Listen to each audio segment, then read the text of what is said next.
Meus amados irmãos, quero convidar os irmãos a abrir a Bíblia comigo no Evangelho de São João, capítulo de número 11, versículo de número 3. Quarto evangelho aí, no Evangelho de São João, capítulo de número 11, versículo de número 3.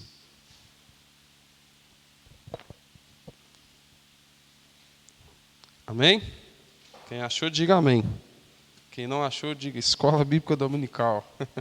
Essa frase é do pastor Ricardo. Amém? Diz assim: mandaram-lhe, pois, suas irmãs, dizendo: Senhor, eis que está enfermo aquele que tu amas. Amém. Feche os seus olhos. Querido Deus, querido Pai, graças te damos nesta noite. Nessa noite nos apresentamos diante do Senhor como pessoas que estão famintas pela Tua palavra. E nessa noite nós temos fome e sede pela Tua presença, fome e sede pela Tua palavra. E o Senhor é aquele, Senhor, que pode trazer uma palavra fresca do céu, uma palavra que pode descortinar os nossos olhos, uma palavra que pode transformar a nossa vida, uma palavra que pode mudar a nossa história. Por isso, nessa noite, nós queremos ouvir, Senhor, a Tua voz, queremos ouvir a Tua palavra. Fale conosco nessa noite, para a honra e glória de Jesus, para que possamos sair daqui como uma igreja edificadas, ó Pai, na Tua palavra. É isso que nós pedimos nessa noite, em nome de Jesus. Amém. Amém. Meus amados irmãos, pode se assentar, fique à vontade. Hoje eu quero trazer para os irmãos algo que Deus tem colocado no meu coração, uma palavra profética, uma palavra que falou muito comigo, eu acredito que também deva falar muito com os irmãos. Eu acredito que nós vivemos dias difíceis, dias de lutas, dias que nós precisamos manifestar a esperança, manifestar a nossa fé.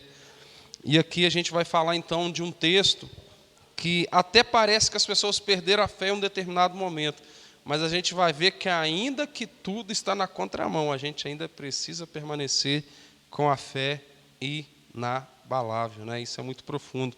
Então, se a gente voltar um pouquinho à história, a gente vai ver que Jesus ele continuava ali fazendo as caravanas, Jesus continuava andando ali pela redondeza de Jerusalém, fazendo milagres, fazendo sinais, curando enfermos, pregando a palavra, anunciando o reino de Deus. E a história então diz que Jesus estava ali próximo, ao lado ali do Jordão, e houve-se então que uma perseguição estava por vir sobre Jesus. E Jesus então ali, cumprindo o seu ministério, de repente chega algumas pessoas até Jesus para trazer uma notícia para Jesus. E nessa notícia que vai chegar até Jesus, né, no texto que a gente leu, a gente vai ver que tinha uma família, né, que era muito amada por Jesus, uma família que tinha uma intimidade com Jesus. A gente vai ver que a história ali de Lázaro, a sua irmã Marta e a sua irmã Maria. Então esses três, eles tinham ali uma intimidade com Jesus, eles se relacionavam muito, muito bem com Jesus, eram pessoas que sentavam com Jesus, tomavam café com Jesus, jantavam com Jesus, batia papo com Jesus, falava sobre todas as coisas com Jesus. E ali então a gente vai ver que aquela família estava vivendo um momento de desespero, aquela família estava vivendo um momento que eles precisavam de uma intervenção de Jesus. E naquele momento a gente vai ver que aquela família se sentiu por um pouco espaço de tempo desamparada, elas se sentiram por um pouco espaço de tempo sem ter alguém para acolher elas. E a história diz então que Lázaro se encontrava muito enfermo. Lázaro morava ali em Betânia, ele estava muito enfermo, e as irmãs de Lázaro sabiam que Lázaro, se ele não fosse atendido urgentemente, certamente ele morreria. A história não narra, mas dá para entender que certamente aquela família procurou os médicos, as pessoas que pudessem ali atender Lázaro, e infelizmente elas não conseguiram ter êxito ali pela medicina, eles não conseguiram ter um resultado pela medicina. Então a história diz então que aquelas duas irmãs chamam alguns amigos e pedem esses amigos para ir ao encontro de Jesus. E ali então vai chegar esse versículo, a gente fez a leitura. Esse versículo fala que as irmãs então de Lázaro vai até Jesus e fala: Jesus, aquele que tu amas, olha para você ver que profundo, aquele que tu amas encontra-se enfermo. E a primeira característica importante que a gente precisa entender aqui, que eu estou falando de uma família que é cristã. Eu não estou falando de uma família que não conhece a Jesus. É uma família que tem intimidade com Jesus. E talvez você que está aqui nessa noite pode falar assim: pastor, eu sirvo ao Senhor, eu vou à igreja todos os dias, eu oro todos os dias, eu faço leitura da palavra, e eu não consigo entender por que essa luta está na minha casa. Eu não consigo entender por que essa adversidade está batendo na porta da minha casa. E nessa noite a gente precisa entender, como a palavra de Deus diz, que o sol nasce para o justo, mas também nasce para o injusto, né? Então a gente precisa entender que o injusto, ele vai passar por adversidades, mas aquele que é justo também vai passar por adversidade. Mas o mais importante não é passar na adversidade, o mais importante é a gente saber com quem a gente vai atravessar a adversidade. Atravessar a adversidade a gente não tem escolha, a gente vai ter que atravessar por ela. Mas o mais importante é atravessar ao lado de Jesus. O mais importante é atravessar de mãos dadas com Jesus. Quando a gente atravessa a adversidade de mãos dadas com Jesus, nós temos a certeza que a vitória é certa, né? Então, aqui voltando ao texto, a gente vai ver então que aquela família se encontrava desesperada. Então, acredito eu que Maria e Marta esperavam uma boa notícia de Jesus. Elas foram, então, enviou o mensageiro até Jesus e elas esperavam o quê, irmão Carlos? Jesus fala assim: espera que eu já estou chegando. Ou até mesmo Jesus chegar junto com aquelas pessoas que foram enviadas. Só que nada disso aconteceu. Quando os mensageiros retornam para Betânia, a informação que eles têm é o seguinte: Jesus fala assim: pode ficar tranquilo que essa enfermidade não é para a morte. Agora imagino eu como que Marta e Maria estavam desesperadas, vendo o irmão dela ali queimando em febre, né, momentos difíceis, talvez nos segundos finais da vida dele, e ouve de Jesus, aquela pessoa que eles amavam, e que Jesus sempre falava para eles que amavam eles, mandando eles esperar que aquela enfermidade ia passar, e eles ali vendo os segundos passar, e vendo ali a cada segundo a morte de Lázaro mais próximo. E muitas vezes isso acontece na nossa vida. Às vezes nós estamos passando por momentos difíceis, a gente está encarando uma adversidade muito grande, a gente clama, a gente ora, a gente pede o pastor para orar, a gente pede o irmão da oração para orar, e parece que nada está acontecendo na nossa vida. A única resposta que vem para a gente é aquela resposta assim: calma, espera, tudo vai passar, né? Mas aí a gente às vezes fala assim: mas para o irmão que não está passando na luta, falar que vai passar é muito fácil. Mas e eu que estou na adversidade? E eu que estou na tempestade? Né? Então, muitas das vezes, a gente tende a perder a esperança, tende a perder a paz. Mas, muitas das vezes, a palavra que vem de Deus, a palavra que vem de Jesus para a nossa vida é a calma. Né? Esse momento que você está passando não é para a morte. Esse momento é para que o nome de Cristo Jesus seja glorificado. E o interessante é que aquela adversidade ali, ela veio com um propósito específico. Isso que eu quero dizer nessa noite, que às vezes um momento que você está passando, principalmente na sua casa, às vezes o momento que você está enfrentando é para que um propósito específico venha cumprir na sua vida, e através daquele propósito, Cristo Jesus seja reconhecido e glorificado através da vida de outras pessoas.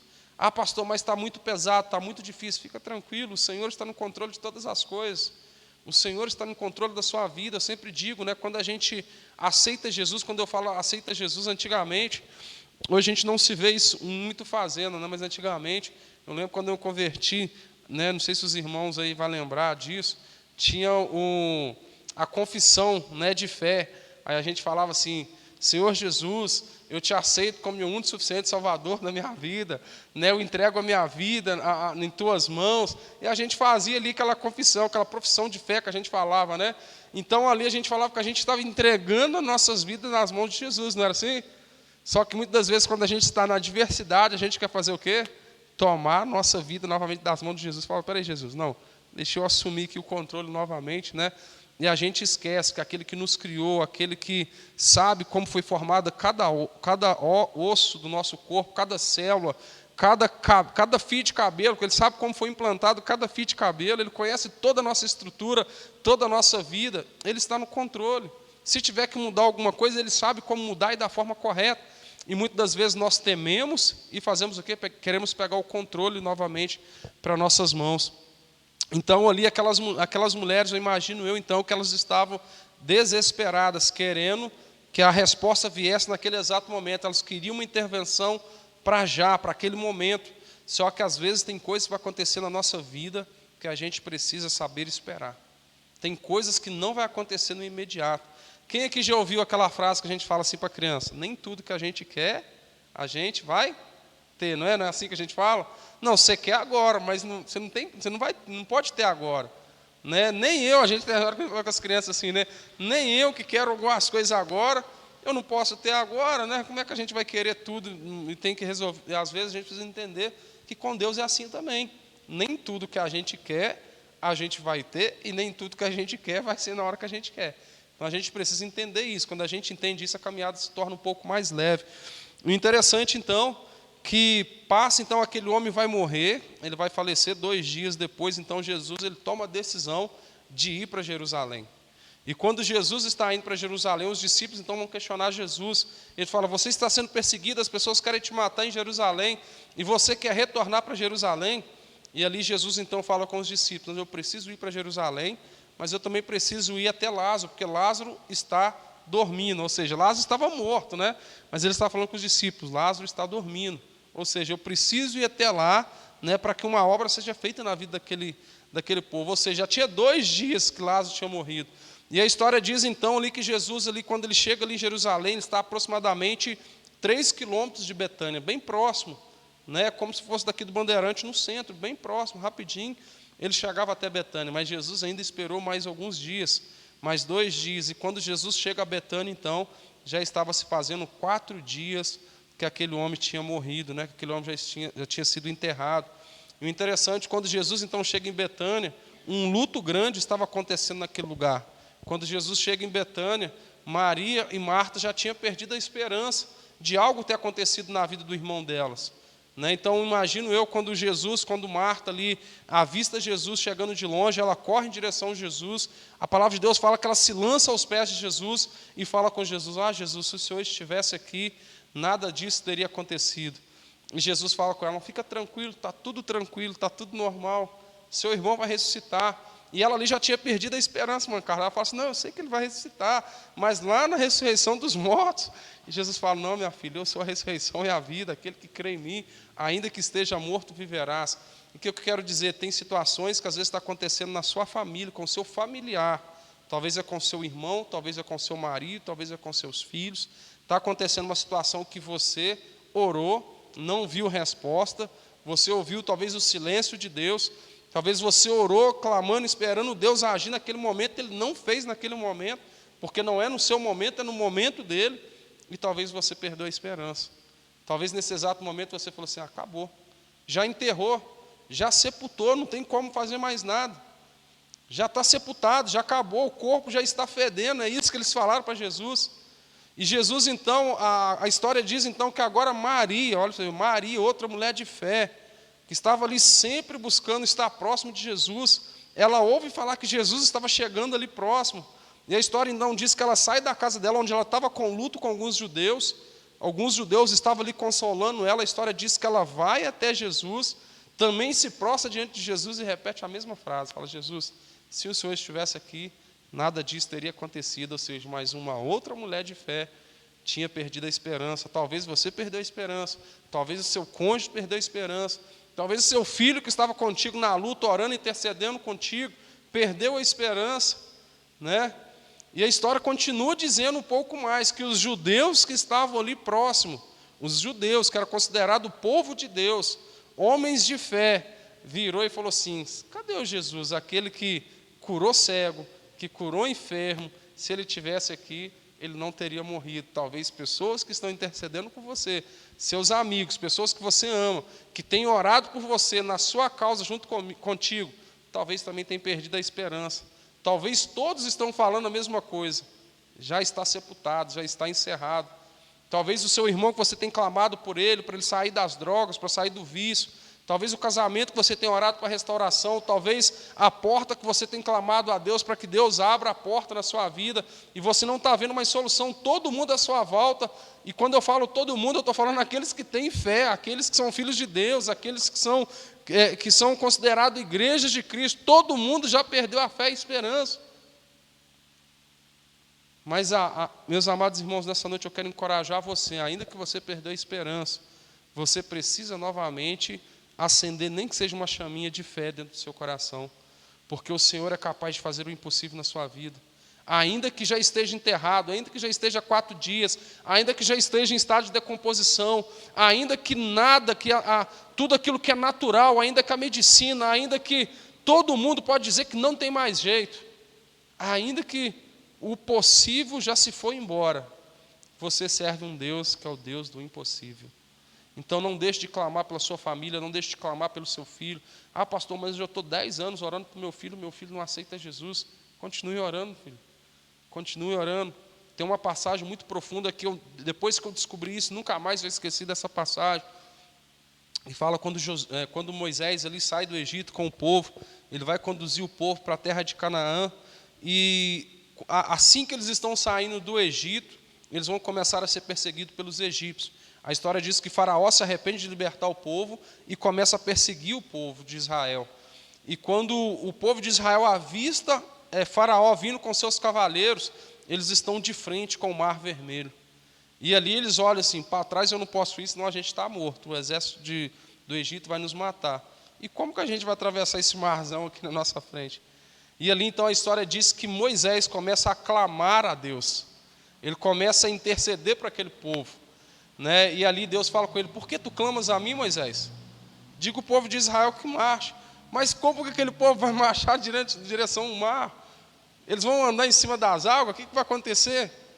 E ali Deus então manda ele tocar, ele toca sobre as águas, e a história de Deus fala que o mar se abre, do ocidente para o oriente. E quando a gente vai estudar um pouco sobre isso, a gente vai ver que o mar abre de trás para a frente. Ou seja, Deus estava mandando ele marchar. Ele não conseguia ver a saída, mas o mar já estava vindo sendo aberto. Era só eles caminhar, que assim que eles começassem a caminhar, o mar já estava se aberto diante deles. Só que Moisés não estava conseguindo ter aquela visão, que Deus já estava tendo aquela visão. E às vezes Deus está falando a mesma coisa contigo, filho, avança, vai para frente. Aí você fala assim, mas como é que eu vou avançar? Não tem porta, está tudo fechado na minha frente, não tem como andar, não tem como avançar. Filho, Deus já enviou a provisão está vindo do céu para a terra, não é da terra para o céu. A provisão vem da onde você não consegue ver na sua direção. Não é da sua direção para o céu, é do céu para cá. Então avance, o Senhor já está agindo na sua vida. Exerça a fé, ainda que tudo está indo contra. Né? Ouve a voz do Senhor, ouve aquilo que Jesus está falando no seu coração e siga em frente. Avance. Ah, pastor, mas isso aí está além do natural, anda sobre o sobrenatural. Ah, pastor, mas isso aí é impossível. Vai em cima do impossível. Deus é Deus do impossível. Se fosse Deus do possível, não precisava ser chamado de Deus, podia ser chamado de homem, porque o possível o homem faz. Então avance, né? Não perca a sua chama de fé. E uma coisa muito importante que eu vejo é que aquela família então era uma família cristã que tinha intimidade com o Senhor. As mulheres aqui recitaram que aquele homem era uma pessoa que Jesus amava, e Jesus de forma nenhuma questionou isso. E você é uma pessoa que Jesus ama.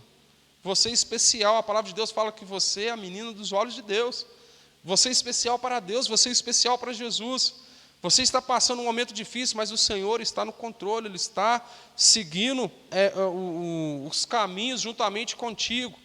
Tem uma história que eu acho muito linda, eu não sei se os irmãos já ouviram essa história, que fala que havia um homem, que ele tinha muita intimidade com Deus, ele estava andando sobre a praia.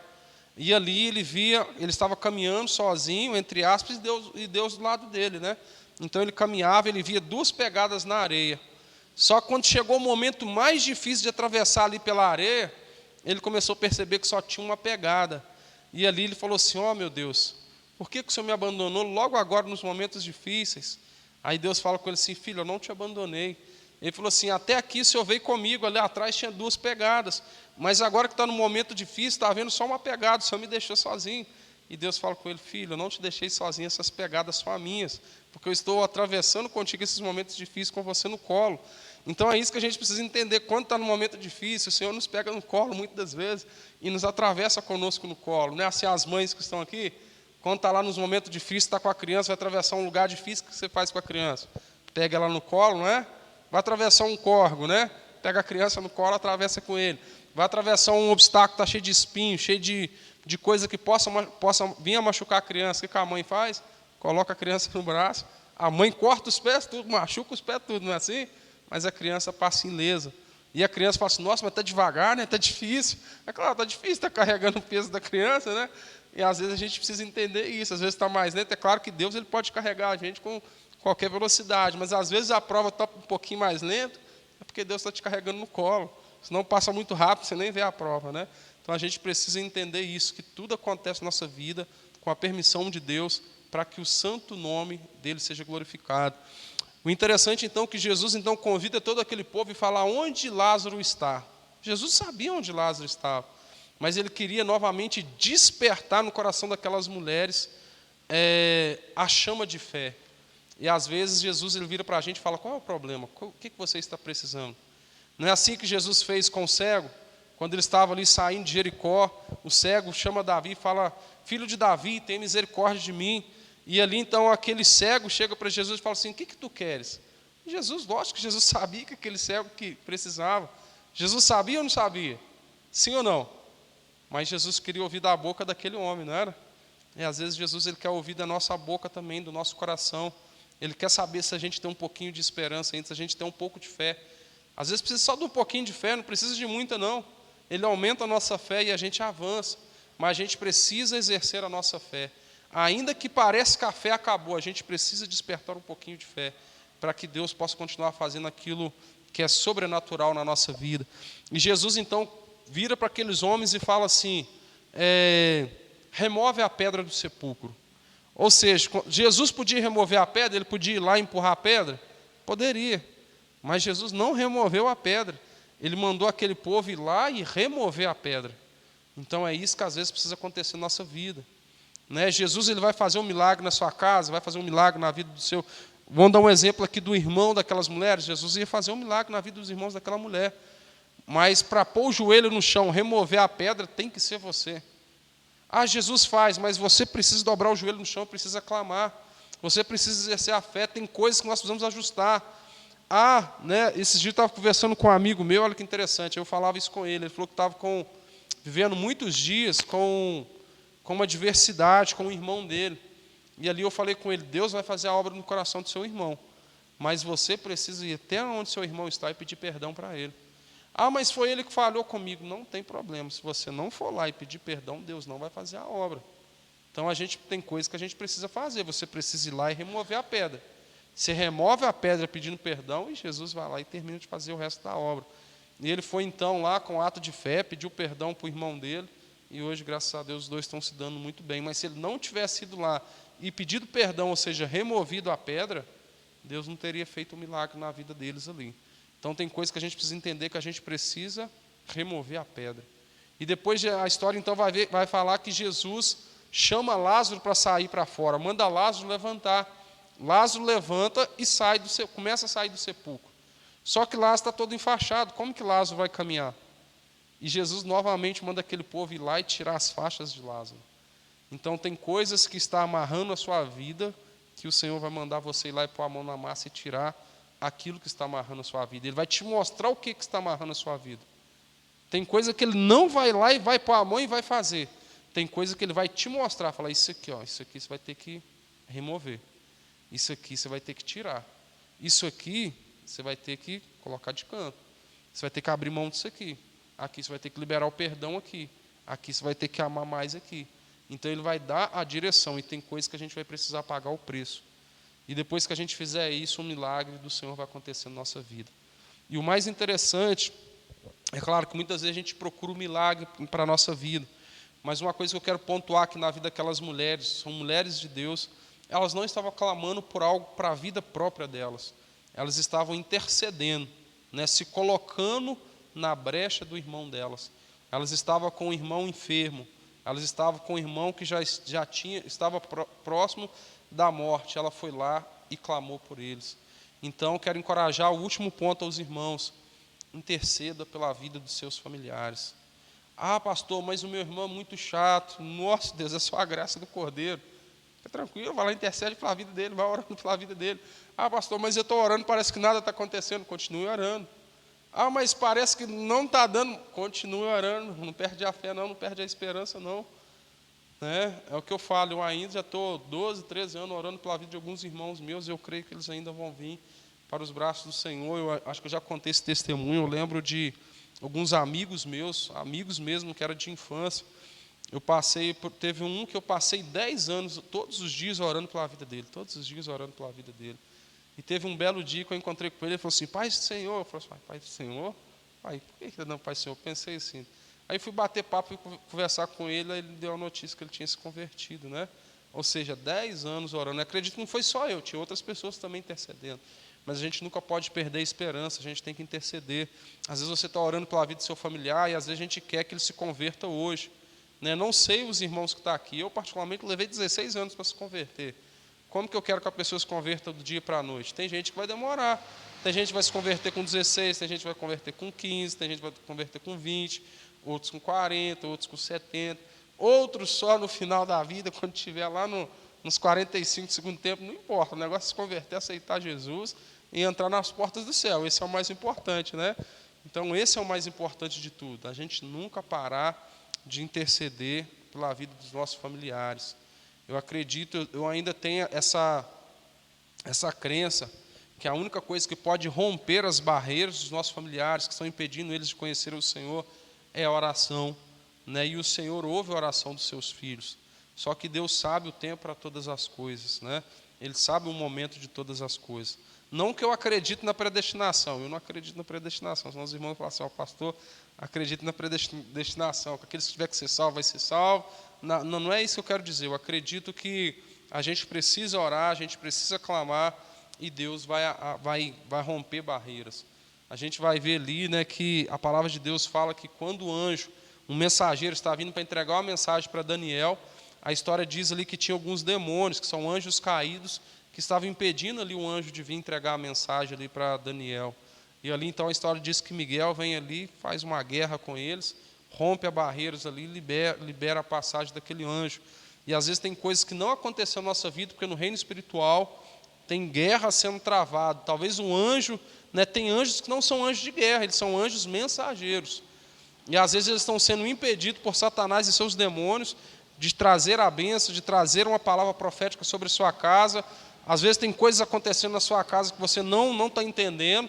E às vezes a gente faz o quê?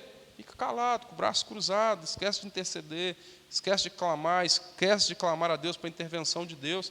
E as coisas continuam estagnadas na nossa casa, e às vezes até piorando. Então a gente precisa ter esse entendimento. Ah, pastor, mas lá em casa está uma benção, está mil maravilhas, mas às vezes está acontecendo lá no seu familiar. Às vezes está acontecendo lá com seus avós, com seu pai, está acontecendo com seu irmão, né? E não quer dizer que não é lá na sua casa diretamente, que você não tem que clamar pela vida deles.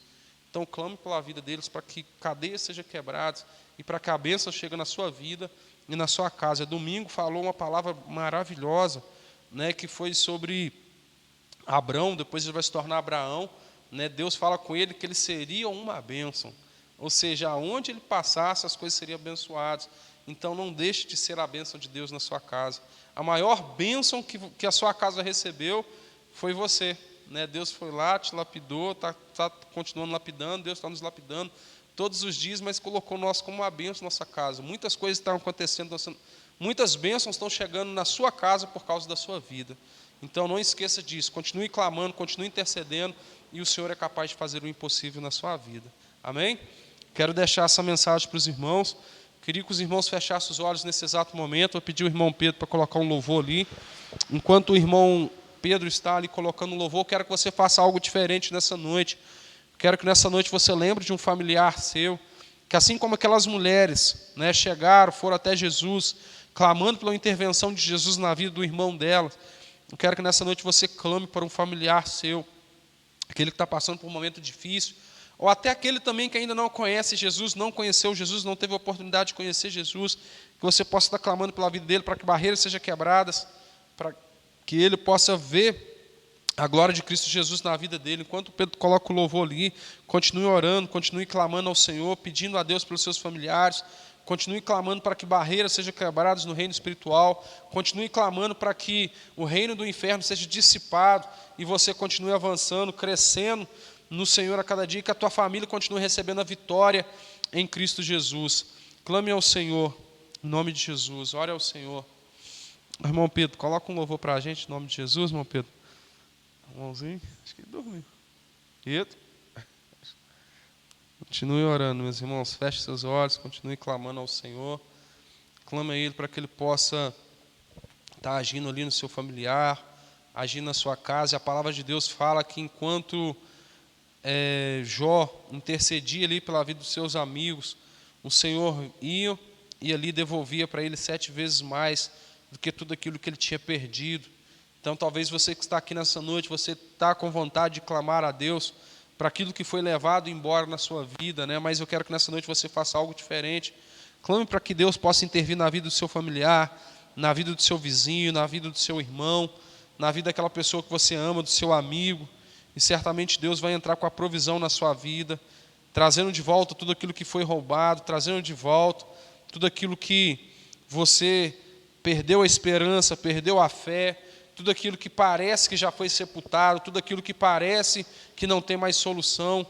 O Senhor está agindo na sua vida, Ele está agindo na sua casa, Ele está com o controle de tudo nas mãos dEle. Ó Senhor, nós te clamamos nessa noite, nós sabemos que o Senhor é poderoso, Senhor, para fazer infinitamente mais tudo aquilo que pedimos. Nessa noite muitas orações estão sendo apresentadas diante do teu altar, os teus filhos estão clamando diante de ti nessa noite, os teus filhos estão colocando diante de ti vidas, pessoas que estão precisando de uma intervenção do Senhor, pessoas que talvez, como ali, Senhor, Lázaro, precisa de um milagre, talvez pessoas que, como Lázaro, precisam ser ressuscitadas, precisam ser libertadas, precisam ser livres da morte, precisam ser livres do pecado, precisam ser livres de tudo aquilo que tem afrontado ali aquele lar. Eu clamo a Ti nessa noite, Senhor, use de benevolência, use de misericórdia, age com as mãos poderosas do Senhor, coloca uma redoma de fogo na vida dos Teus filhos, no lar dos Teus filhos, livra eles de toda a seta de Satanás e seus demônios, livra os Teus filhos de toda a seta noturna, livra os Teus filhos, ó Senhor, de todas as garras do inimigo, guarde os Teus filhos debaixo das asas do Senhor, guarde os Teus filhos, ó Senhor, debaixo do cuidado do Senhor, para que nada venha atingir os Teus filhos, para que os Teus filhos sejam blindados pela Tua força,